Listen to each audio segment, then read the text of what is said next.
la semana me molesté con mi hijo. Ustedes conocen a mi hijo más pequeño, Josué. Él estaba entrenando en un equipo de fútbol al cual lo metí hace un par de meses. Y la razón por la que me molesté con él es porque desde mi perspectiva, él no estaba dando lo mejor de sí mismo en los tiempos de juego que les dejan jugar al final del entrenamiento. Después, examinando mi corazón, me di cuenta de que el problema no era mi hijo, sino que yo y la búsqueda de mi gloria estaban por encima de esa situación, donde yo quería que mi hijo fuera un mejor jugador porque en el fondo se trataba de mí. De la satisfacción de tener a un deportista en casa que es un buen deportista. De la gloria que me traería que mi hijo brillara en ese deporte. Al día siguiente, Dios me confrontó con mi pecado y le pude pedir perdón a mi hijo por las motivaciones incorrectas al quererlo ver destacar para mi propia gloria. Iglesia, en nuestro texto esta mañana veremos a un Dios. La razón por la que te estoy dando esta ilustración es para que veas el contraste de todo lo que Dios no es. Veremos a un Dios digno de toda la gloria. Él sí merece toda la gloria. Quien busca su gloria porque Él es digno de ella, pero Él desde una perspectiva muy distinta la encuentra. Él no la busca como la gloria que buscamos los hombres pecadores. Este Dios, que tenemos en nuestras Biblias, que nuestras Biblias nos revelan, es un Dios que se glorifica no porque su Hijo vaya a ser visto como la estrella del equipo, sino porque por medio del momento más denigrante que su Hijo experimentará, Él se glorificará. Si su Hijo, quien en esencia es la estrella más brillante, es el que debe de brillar, pero que será tratado como un marginado, como un desechado de cualquier equipo. Mi mensaje, iglesia, esta mañana tiene como título la crucifixión de Jesús glorifica a Dios.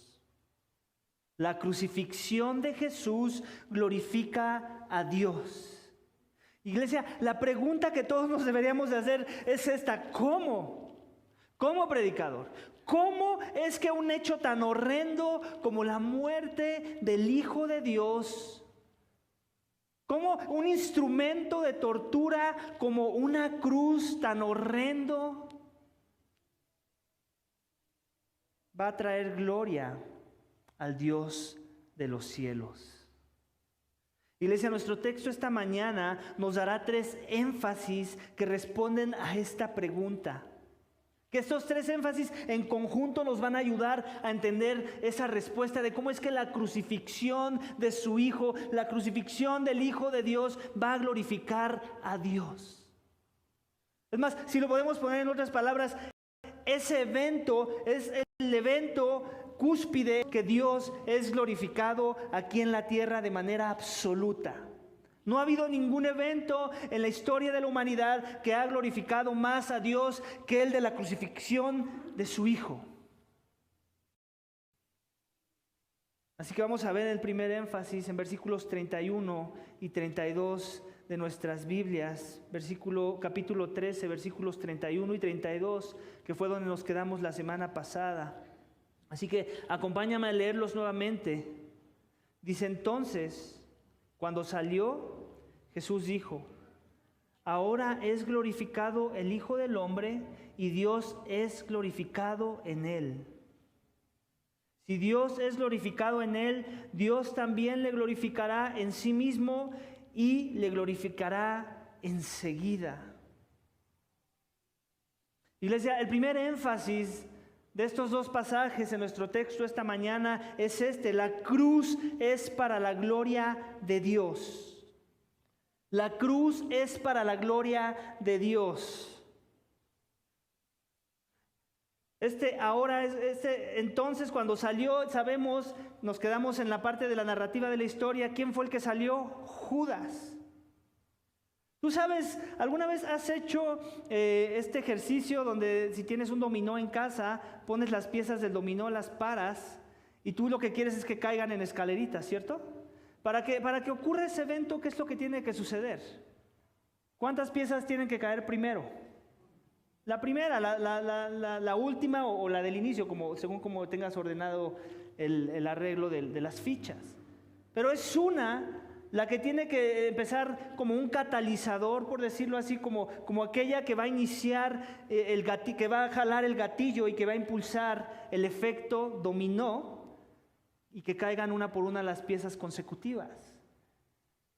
De forma que vamos a poner que el evento de Judas, en donde él ha propuesto en su corazón entregar a su maestro, en donde Satanás mismo está influenciando su operación, es ese evento que va a desencadenar, que va a desatar el evento que Dios ya tiene planeado desde antes de la fundación del mundo, en donde Él se va a glorificar a través de un sacrificio.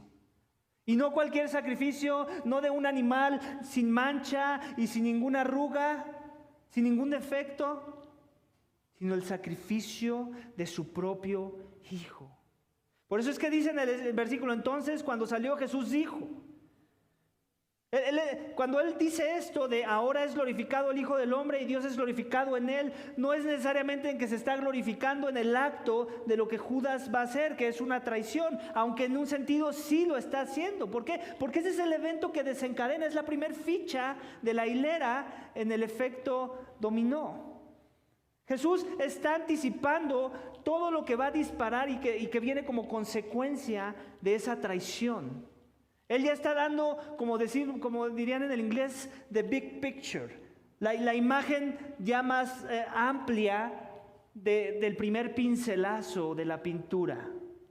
Jesús ya está hablando de la imagen completa, del rompecabezas entero, aunque aquí nada más en realidad lo que está sucediendo es la primer pieza del rompecabezas.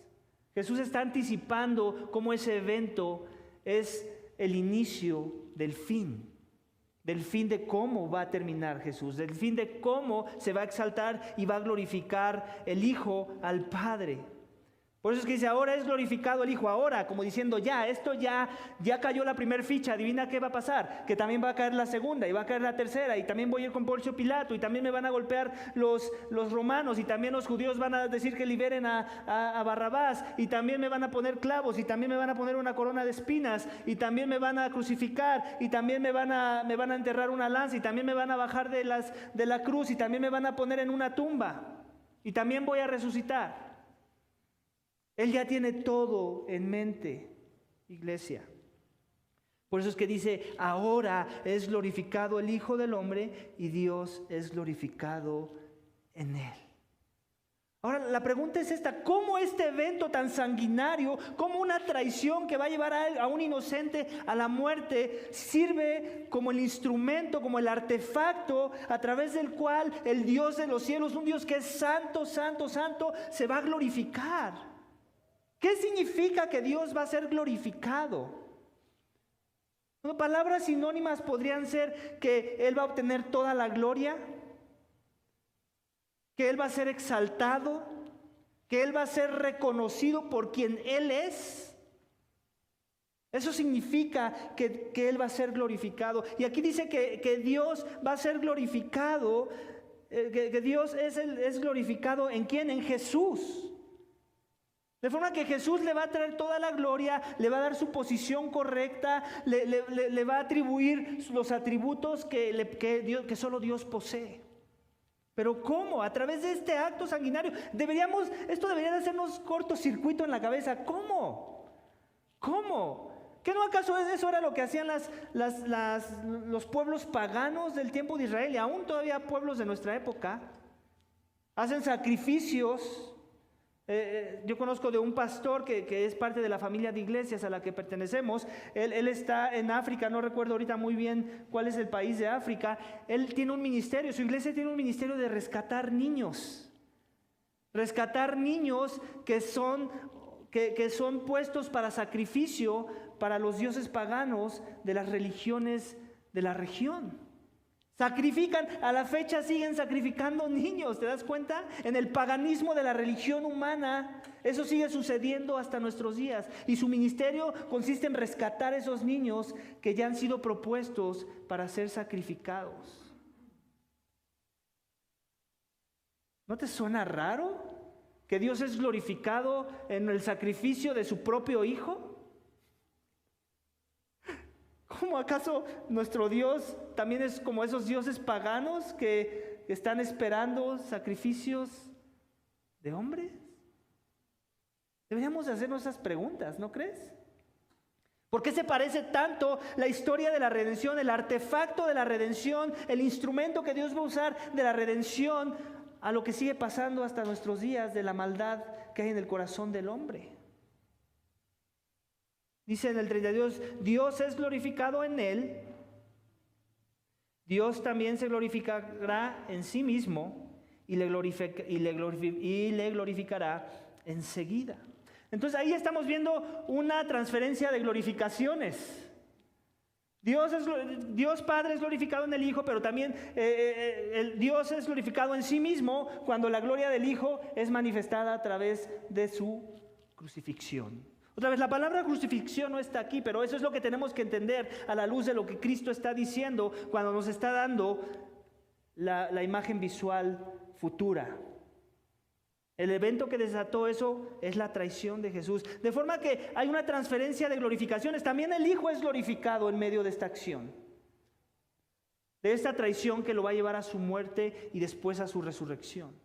Ahora entonces la pregunta del millón es esta: ¿cómo funciona, pastor? Ya dime cómo funciona, no me tengas en incógnita. ¿Acaso ahorita me estás queriendo mover de mi fe? ¿Me estás comparando al Dios, a la deidad, al Dios santo con los dioses paganos y las prácticas paganas de las religiones de nuestros días? ¿Qué es lo que está pasando? Entonces, ¿cómo funciona esto de la gloria que estamos hablando en el texto?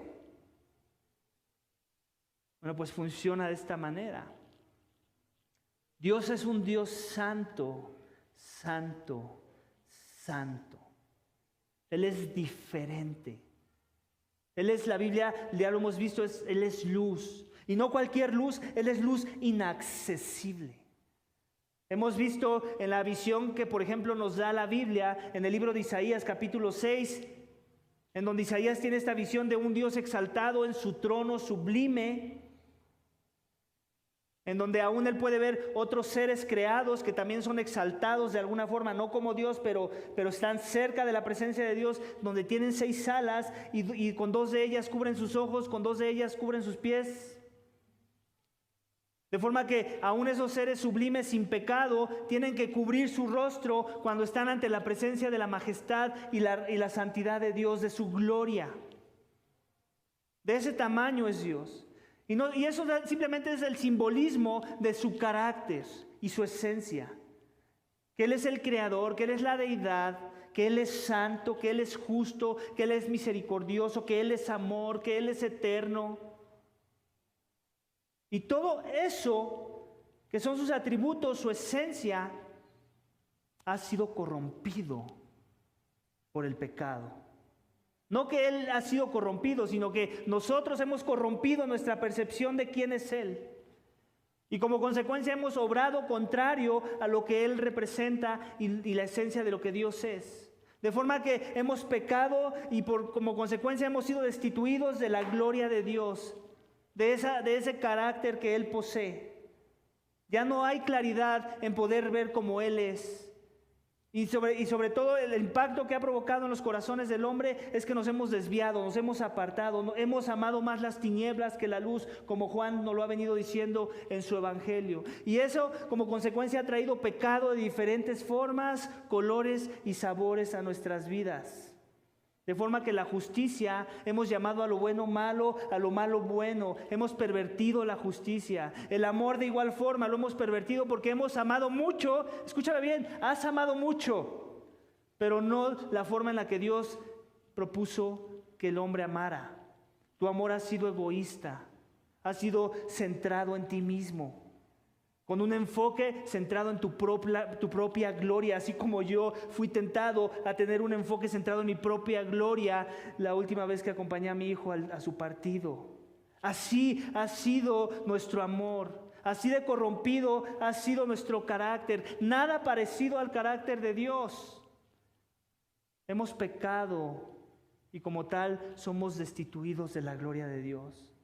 Dios en su paciencia y misericordia nos apartó a Adán y Eva del jardín del Edén. ¿Para qué? Para no destruirlos, porque era lo que merecían, la muerte.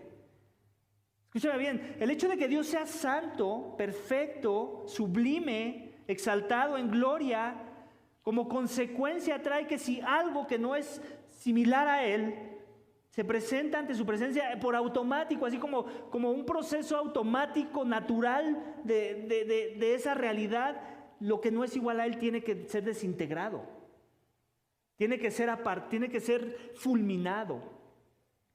Mas sin embargo, Dios no lo hizo así. Dios quiso tener misericordia con los hombres, con la descendencia de Adán. Y Él propuso un camino. Y el camino tenía que llevar un proceso. Dios no nada más iba a perdonar la transgresión, la rebelión. Él tenía que ser justo al mismo tiempo de que perdonaba. Porque Él no podía ser simplemente misericordioso y manchar su justicia, manchar su rectitud, manchar su santidad. Él lo que propuso es esto: algo tiene que tomar el lugar. Para que puedan entrar en mi presencia, algo tiene que tomar el lugar. Y entonces esa persona, ese algo, es su Hijo Jesucristo. Y por eso es que aquí dice Cristo que el Padre es glorificado a través de Él. ¿Cómo? En que Dios no iba a desvirtuar su justicia. Él tenía que poner justicia en algo que quebrantó su voluntad. Y ese fue Jesús. Por eso está siendo glorificado el Padre, porque su justicia no está siendo manchada, su justicia no está siendo bloqueada, su justicia no está siendo hecha a un lado, su justicia se está revelando en el acto de la muerte de su Hijo. De la misma forma su amor se está revelando en ese mismo acto. Dios es amor, sí lo es. Pero no es un amor miserable, no es un amor corrupto, no es un amor sin fundamento, sin justicia como respaldo. Es un amor perfecto que es consistente con su justicia. De forma que si Dios iba a perdonar el pecado de los transgresores, de aquellos que merecen la muerte, lo que Él propuso fue un sustituto, que en amor entregó para que los que merecíamos la muerte no recibiéramos ese castigo, sino por el contrario, recibiéramos los beneficios de aquel que merecía estar en la perfecta presencia de Dios, que siempre estuvo allí y que nunca se desvió de esa realidad, del Hijo, de aquel que es la segunda persona de la Trinidad, de aquel que es Dios trino con el Padre y con el Espíritu Santo. ¿Te das cuenta de la magnitud del amor de Dios? No hay amor más grande que el amor que Dios está mostrando para seres que merecen su ira por causa de nuestro pecado. Hay veces que escucho a las personas decir, aún yo lo dije esta mañana, pero hice la aclaración, de que Dios, muéstranos más de tu amor. Pero no es que Dios nos muestre más de su amor, porque Él ya mostró todo el amor que Él tenía. A Él ya no le queda, suponiendo que el amor de Dios Él lo tiene contenido en su propia esencia, Él ya sacó toda su esencia de su amor y nos las reveló a través de la persona de Jesús. De forma que ya no hay más amor grande que Dios nos pueda dar, ya nos lo dio. El problema es que tenemos todavía obstáculos para ver con claridad el tamaño, la magnitud, la grandeza de ese amor. Ese es nuestro problema. Él ya nos lo dio, Él nos dice, ya te lo di. Solo deja de hacer eso, solo deja de enfocarte en eso, solo deja de ensimismarte. Dios nos dice, solo no lo estropees tú, porque yo ya hice todo. Dios ya nos mostró su amor, iglesia, y ese es el Evangelio. que Dios ya lo dio todo. Lo único que necesitamos es creer que ya nos dio todo y confiar en esa provisión, confiar en el camino. Más adelante, en el siguiente capítulo, vamos a ver que Cristo le dice a sus discípulos: yo soy el camino, la verdad y la vida. Nadie puede venir al Padre si no es por mí. ¿Entiendes por qué? Porque Dios se glorifica a través de este acto. Y no hay ninguna otra obra de justicia que sea suficiente como para empatar el amor y la justicia de Dios y que ninguna contradiga a la otra. Solamente la cruz tiene esa función, tiene ese poder. Ese artefacto, ese sacrificio, la persona que fue colgada en ese madero es la única calificada para poder ser ofrecida como sacrificio por el pecado de los pecadores. Tu pecado, mi pecado. De forma que es necesario que entiendas que la cruz es para la gloria de Dios. Es el único artefacto, es el único evento. Jesús es la única persona que trae gloria a Dios de manera perfecta. Lo tenemos que entender, iglesia, para que entonces podamos entender las demandas de lo que viene después en el texto. Versículo 33 al 35, acompáñame a leerlo. Dice: hijitos, estaré con vosotros un poco más de tiempo. Me buscaréis y, como dije a los judíos, ahora también os digo a vosotros: a donde yo voy, vosotros no podéis ir. Un mandamiento nuevo os doy, que os améis los unos a los otros. Que como yo os he amado, así también os améis los unos a los otros. En esto conocerán todos que sois mis discípulos, si os tenéis amor los unos a los otros. El segundo énfasis de cómo es que la crucifixión, iglesia, trae gloria a Dios, la crucifixión de Jesús trae gloria a Dios, tiene que ver con las implicaciones de haber confiado en el sacrificio de Cristo en la cruz por nuestro pecado. ¿Cuál es una implicación del amor más grande que se le haya mostrado a una persona? ¿Tú cuál crees que es? Si yo te muestro el amor más grande a tu vida, el más grande, no existe uno más grande, ¿cuál es la implicación de esa realidad? ¿Qué impacto va a tener en tu vida? ¿Cómo? Agradecimiento por un lado, sí, pero todavía algo más lógico que esa respuesta. ¿Cuál sería? Amor. Me dieron amor, ahora entiendo amor, ahora sé a qué huele el amor, ahora sé de qué color es el amor, ahora sé la forma del amor, ahora puedo amar en las categorías correctas de cómo Dios define amor, ¿cierto? Si el que es amor, porque la Biblia no dice que Dios tiene amor, tenemos que dejar bien en claro. La Biblia dice que Dios es amor. Y si Dios ya me reveló su amor, o sea, ya me reveló su esencia y me la reveló a través de un acto cruel como el de una crucifixión, en donde esta crucifixión no es como la de las religiones paganas que sacrifican a niños para obtener algo de Dios, sino que al contrario, Dios tuvo que sacrificar a su Hijo para poder obtener nuestra redención. Es un amor sacrificial, es un amor desinteresado, porque no es nada que va a atribuir o va a agregar nada a Dios. Dios no es más santo porque Él mandó a su Hijo, sino Él mandó a su Hijo porque ya es santo, para que nosotros pudiéramos entender su santidad y entonces pudiéramos ver su gran amor.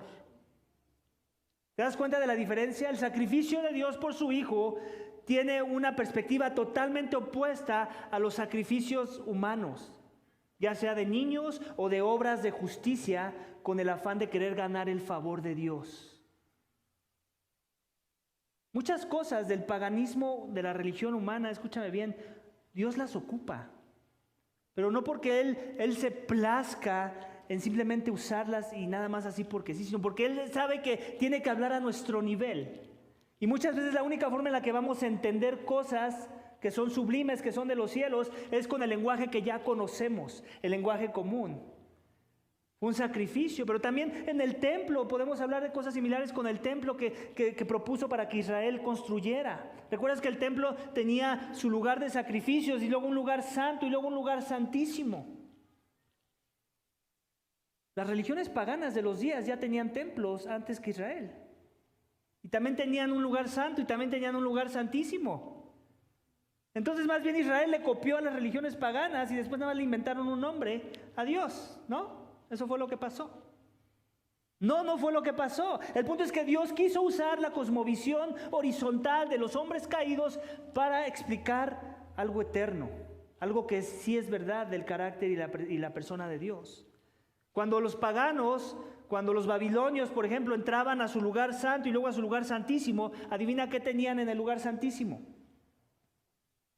Una estatuilla, una imagen que ellos adoraban del Dios más exaltado que ellos tenían. ¿Qué había en el lugar santísimo de los judíos, de los israelitas? No había nada, no tenían una estatuilla representando al Dios que adoraban. ¿Te das cuenta? La diferencia es lo que importa. Dios quería mandar un mensaje: a mí no me construyas, a mí no me hagas a tu imagen y semejanza, no me hagas a la imagen de lo creado, porque yo soy el creador, yo soy diferente a todo lo creado. Y esa es la diferencia. Muchas veces las personas que quieren desacreditar la fe cristiana usan argumentos como ese, como que los israelitas copiaron a los babilonios o alguna otra cultura que tenía ese modelo de adoración, para decir: mira, ve, eso existía desde antes, Israel nada más es una mejora tal vez, o otra forma distinta de lo mismo. No. El enfoque no debe ser en las cosas que se parecen, sino en la distinción, porque eso es en donde Dios quiere hacer un énfasis para que entendamos algo que necesitamos entender para poderlo entender a Él. Ese siempre debe ser nuestro enfoque. Sí, nunca peleemos que hay similitudes. Lo que tenemos que enfatizar es la diferencia, porque eso es lo que hace única la verdadera fe, la verdadera religión del Dios de los cielos, la que Él propuso para que le adoráramos.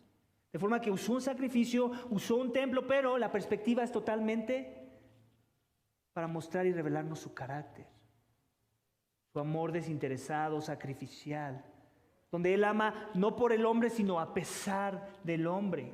Y Jesús lo entiende muy bien, porque Él es Dios encarnado. Él viene a consumar el plan del Redentor, aquel plan que inició en aquel día, en la eternidad pasada, en un consejo de la redención donde el Padre, el Hijo y el Espíritu Santo propusieron redención para la humanidad que iba a caer por causa del pecado. Y Jesús les dice: hijitos míos, versículo 33, estaré con vosotros un poco más de tiempo. ¿Te das cuenta de la compasión de Jesús? Hijitos míos.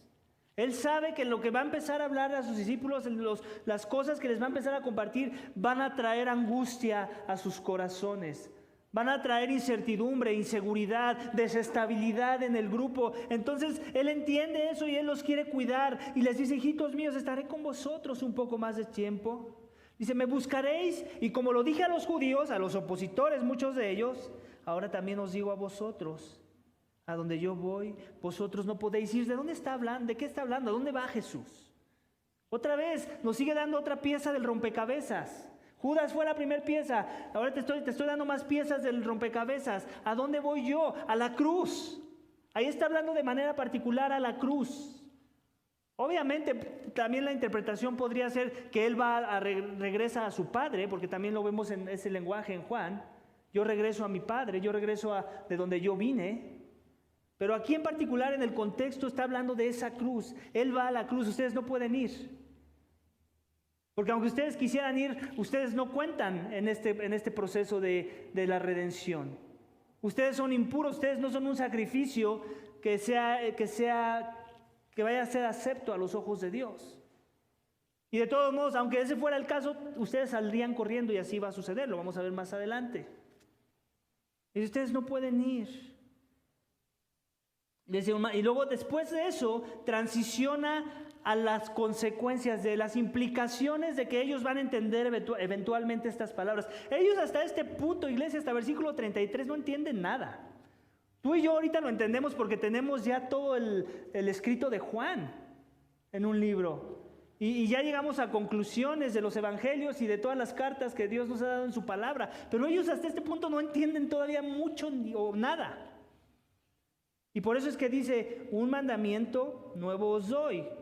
como una consecuencia de lo que va a suceder cuando ustedes entiendan estas cosas, el tipo de amor que estoy mostrando. Dice, que os améis los unos a los otros. Como yo os he amado, así también os améis los unos a los otros. Esta es una pregunta interesante. ¿En verdad era esto un nuevo mandamiento para ellos? ¿Tú qué crees? No. ¿Acaso Dios acaba de revelar la esencia de su amor y antes en el Antiguo Testamento era solo un Dios iracundo que no tenía amor? ¿Acaso ellos no podían ver el amor en las diferentes formas en las que los encaminó? ¿Acaso no veían ellos amor cuando los liberó de Egipto? Esos son actos de amor que revelan el carácter de amor de Dios.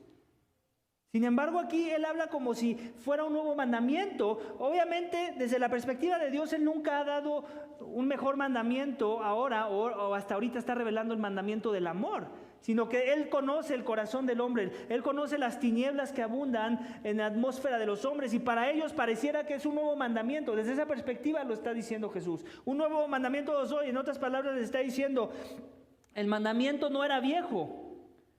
El ejemplo a imitar es lo que les va a parecer como si fuera viejo, por el ejemplo que ellos iban a tener que imitar, ya que este ejemplo del amor que Jesús iba a mostrar en esa cruz iba a llegar a hombres que no mostraban el amor desde la perspectiva correcta, la perspectiva de Dios. Y por eso es que usa ese lenguaje Jesús. Un nuevo mandamiento les doy, como diciendo, hey, todo lo que yo voy a empezar, lo que van a empezar a ver, la máxima manifestación del amor que van a experimentar, nunca antes la han visto en nadie más. Porque yo soy la encarnación del amor. Y mis obras, mi obra perfecta, la cruz, es la muestra más grande de amor que Dios pudo mostrar a aquellos que eran sus enemigos, aquellos que le escupían a la cara, aquellos que no le buscaban, aquellos que cuando buscaban a Dios solamente era para que les diera algo que les beneficiaba a ellos. Y por eso era como un nuevo mandamiento. Y luego les dice, ¿qué es este? ¿Cuál es ese nuevo mandamiento? Un mandamiento nuevo os doy, que os améis los unos a los otros. Y luego dice, ¿cómo? Como yo os he amado, así también os améis los unos a los otros. De igual forma, aquellos aquí hasta este punto ellos entendían solamente una parte. Porque obviamente ellos han experimentado el amor de Jesús en un ministerio que ya duró 3 años. Él los ha alimentado, Él los ha cuidado, Él los ha protegido de aquellos que han atacado su ministerio. Ellos hasta ese punto lo único que podrían considerar es, bueno, como Él me defendió, pues yo tengo que defender a otros. Yo tengo que estar buscando alimentar a los que no tienen que comer, aquellos que son ovejas como que no tienen pastor. En un sentido eso está diciendo. Pero del amor del que Él está hablando, todavía tiene que decir más con respecto a lo que va a pasar después. Que todavía no entienden, pero que van a entender. Pero el hecho de que todavía no lo entienden no quiere decir que Cristo todavía no tiene permiso de darles ese mandamiento, sino más bien decirles, ahora que cuando pase ese día, que ya lo entiendan, entonces ahora recuerden las palabras y digan, de eso estaba hablando. De este tipo de amor, desinteresado, sacrificial, que no busca lo suyo. El tipo de amor que vemos en el libro de 1 de Corintios 13, que usamos mucho en las bodas, ¿cierto? Y se usa mucho en las bodas, y no que esté mal usarlo en las bodas, simplemente que hay que entender que este es un tipo de amor que tiene que ver con el amor que Cristo ya mostró, la más grande expresión de amor. Y todas sus vertientes, todos sus diferentes colores de ese amor. Versículo 13, 1 de Corintios 13, y empezamos leyendo en versículo 4, dice, esta es la definición del apóstol Pablo, alguien que como Juan entendió el amor, que en verdad entendió esas palabras, y así es como él define el amor. Dice, el amor es paciente, es bondadoso, el amor no tiene envidia. El amor no es jactancioso, no es arrogante, no se porta indecorosamente, no busca lo suyo, no se irrita, no toma en cuenta el mal recibido, no se regocija en la injusticia, sino que se alegra con la verdad. Todo lo sufre, todo lo cree, todo lo espera, todo lo soporta. El amor nunca deja de ser. Ese es el amor que Cristo modeló en el acto de la cruz, iglesia. Todas esas cosas juntas de ese texto, Cristo nos lo mostró en un solo evento. Y la esperanza es que si aquellos que son sus discípulos, si entendían el mensaje y entendían el llamado a amar los unos a los otros, tenían que experimentar ese amor primeramente para entonces poder amar de esa forma. Yo no puedo amar a alguien de la forma correcta si nadie me ha mostrado ese amor correctamente. Pero Cristo ya tenía eso garantizado para sus vidas. Lo único que estaba haciendo es poniendo las bases de cómo ellos iban a poder vivir las implicaciones de ese amor que les iba a mostrar. Y tiene que ver con personas. ¿Te das cuenta? Tiene que ver con personas. ¿Cómo es que alguien sabe que alguien más es un seguidor de Jesús? ¿Cómo es que alguien sabe que alguien es un ciudadano del reino? Nos lo dice en el versículo 35. En esto conocerán todos que sois mis discípulos. ¿Quién es el grupo de los todos? No, primeramente creyentes, aquellos que dicen ser seguidores de Jesús. Pero se extiende también a los no creyentes. Son los dos grupos los que van a reconocer esta realidad. Y dice esto, si os tenéis amor los unos de los otros. Recuerda que Cristo es un rey que vino a establecer un reino. Y su reino no es de este mundo. ¿Por qué? Porque está fundamentado en la base de la justicia y del amor de Dios. De forma que cualquiera que se diga ser ciudadano de ese reino celestial tiene que tener las marcas y las características y la esencia de ese reino. Y Jesús está garantizando que así va a ser si en verdad eres uno de sus discípulos, si en verdad el sacrificio ha caído a tu vida, si en verdad Cristo es tu crucifixión, si en verdad la redención que Él vino a pagar por nosotros es Él para tu vida. Si entiendes el tamaño del amor que se mostró, que merecías la ira de Dios, que merecías muerte, que merecías destrucción, pero Cristo vino a revertir esa maldición y Él tomó tu lugar. Que no merecías estar ante la presencia del más justo, pero que la justicia de Cristo se te atribuye a tu persona por medio de la fe. Todo eso provoca amor en tu corazón. El amor que Dios te está mostrando inyecta amor a tu ser por medio del poder de su Santo Espíritu. Y ahora como consecuencia tú vas a poder amar a otros. Y por eso es que Dios da un mandamiento que es imposible de seguir, no porque Él encontró amor en sus seguidores, sino porque lo que Él iba a hacer por sus seguidores iba a producir el mismo resultado en sus vidas, amar. De forma que Él pudo haber dicho, y reconocerán que son mis discípulos cuando vean que todos son bautistas reformados. O reconocerán que son mis discípulos cuando vean que su doctrina es perfecta, entienden muy bien la doctrina de la predestinación, su escatología es perfecta. ¿Cuál fue el factor determinante, iglesia, para identificar un verdadero discípulo de Jesús? El amor. ¿Te das cuenta? ¿Cómo identifico el amor de Dios en acción? Si Dios me dice te amo, pero me manda al infierno, ¿de qué me sirve su amor? Como que no de mucho, ¿cierto?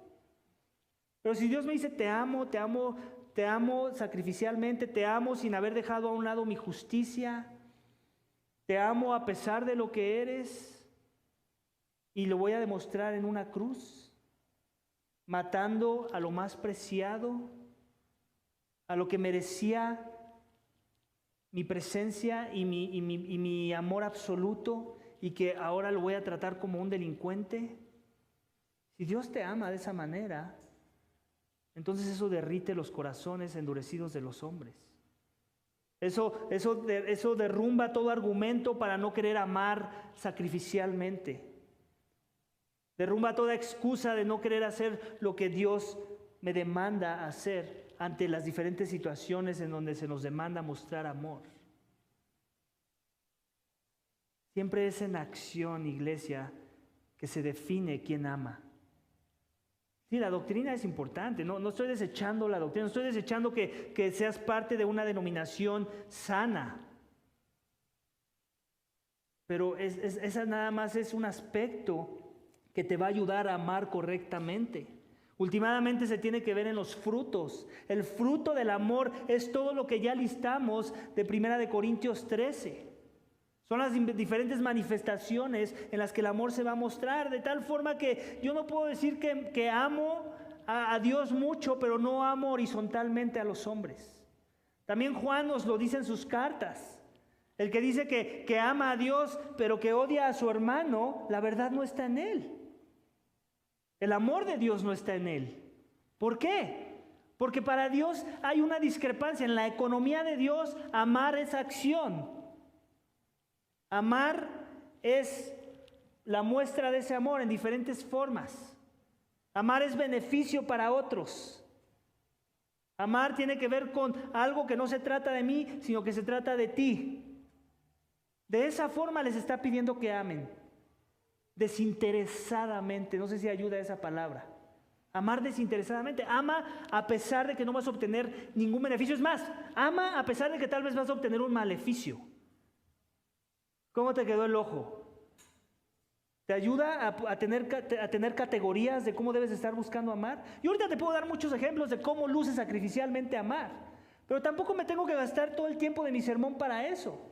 Mejor grábate estas dos cosas. Ama sacrificialmente, ama desinteresadamente a pesar de que sabes que no vas a ser beneficiado, sino que vas a ser perjudicado. Ese es el tamaño del amor que se nos demanda si somos sus discípulos. Y es solamente así que vamos a poder identificar si somos verdaderos discípulos de Jesús y también podremos juzgar a otros impostores. Algo que no pudieron hacer los discípulos de Jesús con Judas, porque todavía no entendían las categorías. ¿Te das cuenta? Porque seguramente ellos, como Judas, también hacían cosas que parecía que estaban mostrando amor, pero en realidad lo estaban haciendo para ellos verse bien. Para ellos estar sentados a la derecha y a la izquierda de Jesús cuando Él consumara su reino. ¿Te das cuenta? Ese es el amor de la comunidad de fe, iglesia. Eso es lo que nos distingue a los creyentes. La pregunta, reto que te hago esta mañana es esta. ¿Ese es el amor que te distingue a ti esta mañana? ¿Por qué vienes a la iglesia esta mañana? Porque estás buscando vivir las implicaciones del amor que dices que Jesús ya tuvo sobre tu alma. Vivir desinteresadamente para beneficio de otros, a pesar de que tú no vas a obtener ningún beneficio, a pesar de que hasta tal vez vas a ser maltratado como consecuencia del amor que estás mostrando a los demás. Y sí quiero aclarar que esto inicia aquí en la iglesia. Te voy a decir algo, si tú eres de los que dices, no, yo amo mucho allá afuera, pero aquí no te vemos amar a los demás, tú eres un mentiroso. Y seguramente si amas afuera a los demás y haces actos que pareciera que revelan amor es porque están centrados en ti mismo. Porque el amor inicia en la comunidad. Aquí es el campo de entrenamiento, iglesia. Este es el laboratorio de Dios. Aquí es donde Dios amó a pecadores redimidos que van a vivir una vida en comunidad, en donde nos vamos a ejercitar en la piedad, en donde el amor va a ir creciendo conforme vamos avanzando en nuestro correcto entendimiento del amor redentor y también en la forma en la que ese amor tiene implicaciones en nuestras vidas. Las implicaciones del amor son vastas y muchas. Lo importante es que entendamos el principio. Porque cuando yo entiendo el principio, no importa qué evento, qué tan diferente sea la situación en la que se me está presentando, yo voy a saber cómo aplicar el amor ante esa situación. No voy a tener que ir a leer un libro de cómo aplico el amor ante tal o cual situación. Es el principio el que me ayuda a poder vivir el evangelio a la luz del amor que ya se me reveló. Cuando imito a la persona que me lo mostró. Y eso es de lo que está hablando en los últimos versículos. Iglesia, ¿cómo puedo imitar un amor que no se me mostró? No lo puedo hacer. Dios me tiene que empoderar para eso. Ahorita vamos a ver un ejemplo de alguien que todavía no ha sido empoderado, sin embargo, cree amar mucho. Versículos 36 dice esto. Simón Pedro le dijo, Señor, ¿dónde vas? Jesús respondió, a donde yo voy tú no puedes seguir ahora, pero me seguirás después. Pedro le dijo, Señor, ¿por qué no te puedo seguir ahora mismo? Yo daré mi vida por ti. Jesús le dijo, ¿tu vida darás por mí? En verdad te digo, no cantará el gallo sin que antes me hayas negado 3 veces. Imagínate esa declaración. Y esa es una declaración de amor. Hablar verdad es una declaración de amor. Jesús siempre habló verdad y siempre lo hizo con amor. Y muchas veces el amor va a abrir una herida. Y ahí está abriendo heridas y tal vez él todavía no la ve Pedro, pero la va a ver más adelante. De forma que el último énfasis del sermón esta mañana, iglesia, es que la cruz me motiva a seguir a Jesús. Y tú vas a decir, predicador, aquí todavía no veo esa parte de Pedro siguiendo a Jesús. De hecho, yo ya he leído mi Biblia antes y él va a negar a Jesús y Jesús lo dice. Entonces, ¿a qué te refieres con que el amor me motiva a seguir a Jesús? Otra vez, Jesús está hablando de la pintura más grande, the big picture, ¿ok? Él está dando pinceladas aquí, pero él está también hablando de la pintura más grande, del rompecabezas ya bien armado, y por eso le dice esto. Le hace, no me puedes seguir ahora, pero me seguirás después. O sea, está dando la parte del esfuerzo humano, como diciendo, no me puedes seguir ahora. Tú vas a salir corriendo de aquí, Pedro. Tú me vas a negar 3 veces, Pedro. Mas sin embargo, me vas a seguir. Otra vez, ¿con qué tiene que ver? Con lo que él iba a provocar en los corazones de sus discípulos cuando ellos vieran la máxima manifestación del amor, el Mesías, el Hijo de Dios, el Dios hombre, aquel que fue predestinado desde antes de la fundación del mundo, ser clavado en una cruz por los pecados de los pecadores. Eso iba a mover fibras. Eso iba a mover el interior, el ser lo más profundo de los corazones, del ser de las personas, iba a ser movido. El corazón de piedra que todo hombre y mujer tienen, iba a ser convertido a un corazón de carne que palpita en agradecimiento y amor por el amor que se nos mostró. Y entonces él iba a poder seguirlo. ¿De qué forma? Aún de forma de cruz. Él está diciendo, tú no puedes ir a esta cruz. Por un lado, tus buenas obras no es lo que vienen a contar aquí para tu redención. No es por obras para que nadie se gloríe. Tú necesitas que alguien muera por tus pecados, Pedro. Tú necesitas un sacrificio perfecto, no cualquier sacrificio hecho con esfuerzos humanos. Tú no puedes ser el pago por tu redención. Tú necesitas un redentor y ese soy yo. Yo soy el único calificado y yo voy a esa cruz y todos me van a abandonar. Y tú hasta me vas a negar 3 veces. Porque todavía no entiendes el tamaño de la redención, el tamaño y la muestra de amor que se te va a mostrar. Pero cuando lo entiendas, en otras palabras le está diciendo, pero cuando lo entiendas, cuando veas esa máxima manifestación del amor, entonces me seguirás después. Y vas a estar dispuesto ahora sí a morir por mí, a ser apedrado por mí, aún a ser crucificado de cabeza por mí. Así fue como murió el apóstol Pedro. Fue un mártir de la fe que fue crucificado como su Señor y él nunca se creyó tan digno como su Señor como para ser crucificado de la misma manera que él fue, de forma que pidió que lo crucificaran de cabeza. ¿Te das cuenta?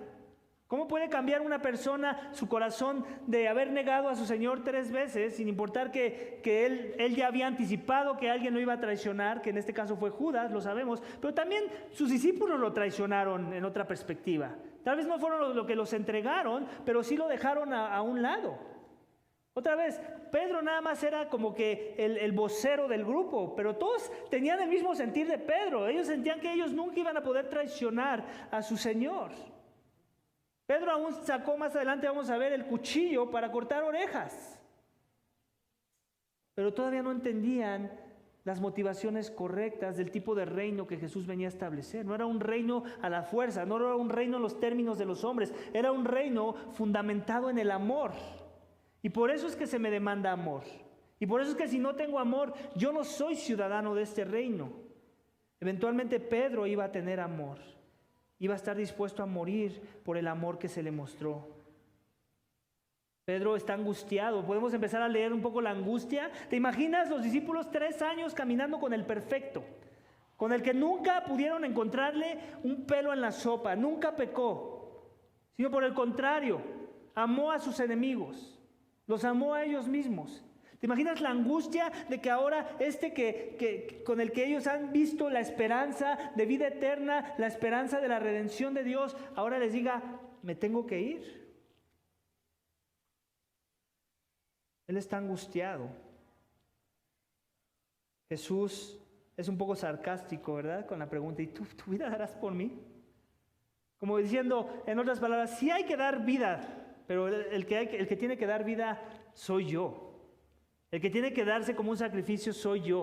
O sea, ¿entiendes cosas, como muchos que han dicho otras palabras, que Jesús acomoda, pero para dar el significado correcto de esas palabras? Como cuando recuerdas que el sumo sacerdote dijo que uno tenía que morir por el pueblo para salvar al pueblo, y que la Biblia nos dice que él estaba profetizando. Algo similar está haciendo, sí, alguien tiene que dar su vida, pero no eres tú, Pedrito, soy yo. Eso lo vas a entender más adelante y después vas a poder seguir el mandamiento que te estoy dando. Después recuerdas que Pedro más adelante, no me acuerdo si es en este evangelio o en alguno de los otros evangelios, donde le dice, ¿me amas? Pedro, ¿me amas? Sí, Señor, te amo. Pedro, ¿me amas? Sí, sí, Señor, te amo. Pedro, ¿me amas? Señor, tú sabes que te amo, entonces alimenta mis ovejas. ¿Te das cuenta cómo el amor Cristo lo está relacionando con un ambiente horizontal? Si amas a Dios, amas a tu prójimo. Amas a aquellos que dicen ser mis seguidores. Y los amas como yo ya mostré que se tiene que amar. Como dice 1 Corintios 13, versículos 4 al 8. Iglesia, te lo digo otra vez. Me pude haber gastado ejemplos de las formas en que tenemos que amar y las formas en que no amamos, pero decimos que estamos amando. Pero no se trata de eso. Se trata de que entiendas la esencia y que tengas la motivación correcta para entonces poder amar a otros como Cristo esperaba. Y para que entonces la aplicación correcta en tus diferentes contextos de vida, tanto dentro como fuera de la iglesia local, sean efectivos, con motivaciones correctas y sobre todo centrados en la gloria de Dios. Eso yo no lo produzco ni con mis mejores ejemplos.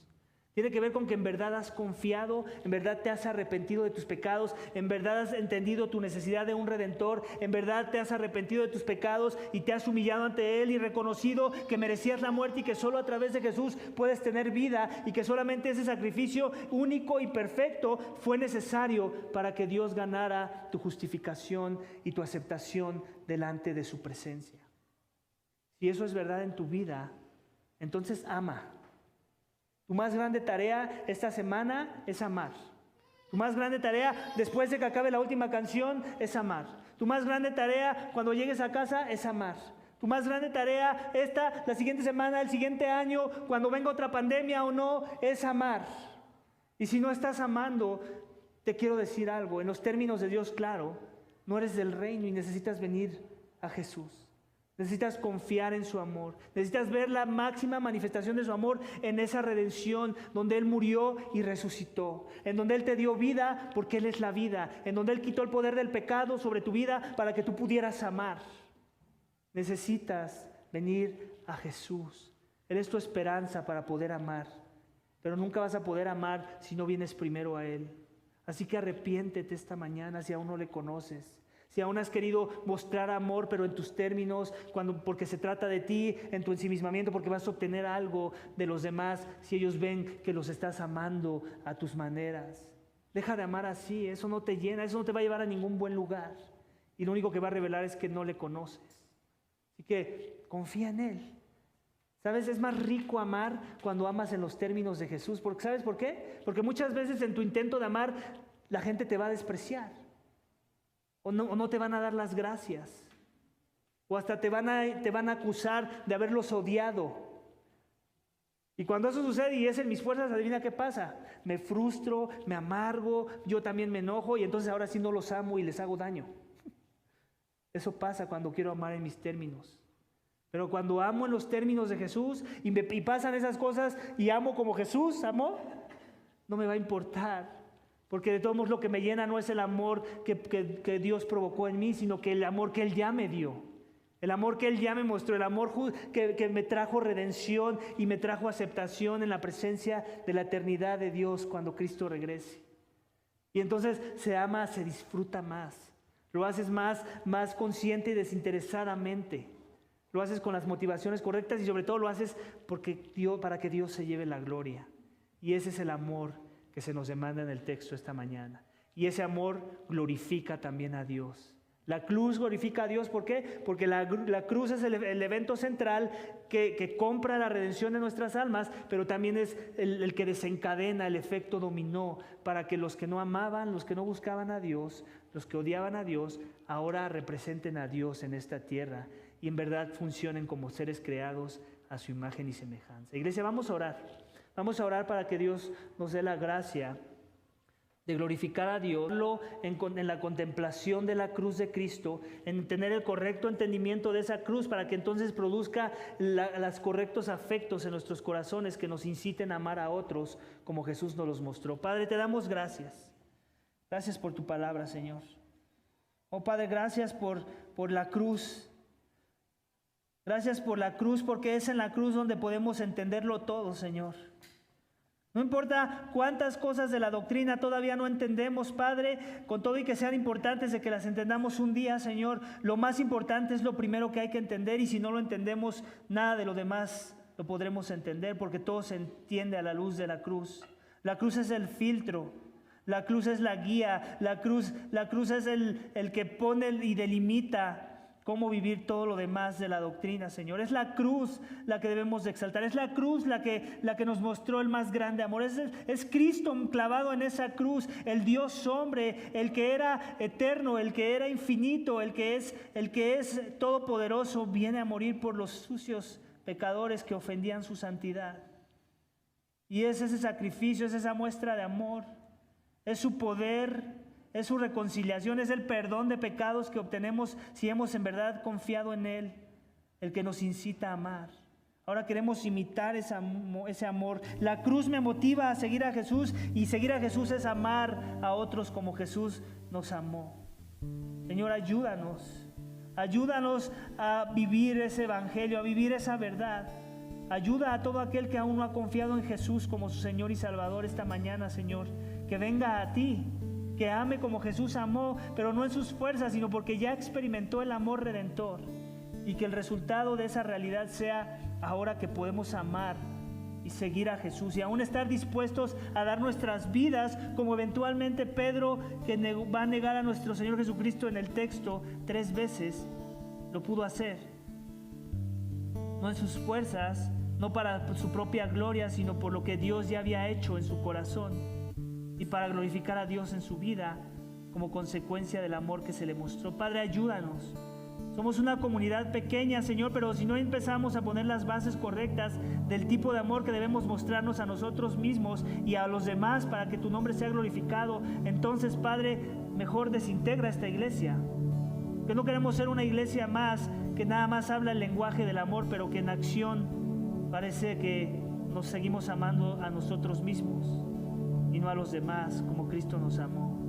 Oh Padre, ayúdanos, necesitamos de tu poder, de tu Santo Espíritu, que el poder que resucitó a Cristo de entre los muertos, el mismo poder que obró en los corazones de los hombres para que pudieran voltear a ver a la cruz, sea el mismo poder que siga obrando en nuestros corazones para santificarnos y conformarnos a la imagen de Cristo, y así poder manifestar su amor en nuestras vidas, para gloria de tu nombre.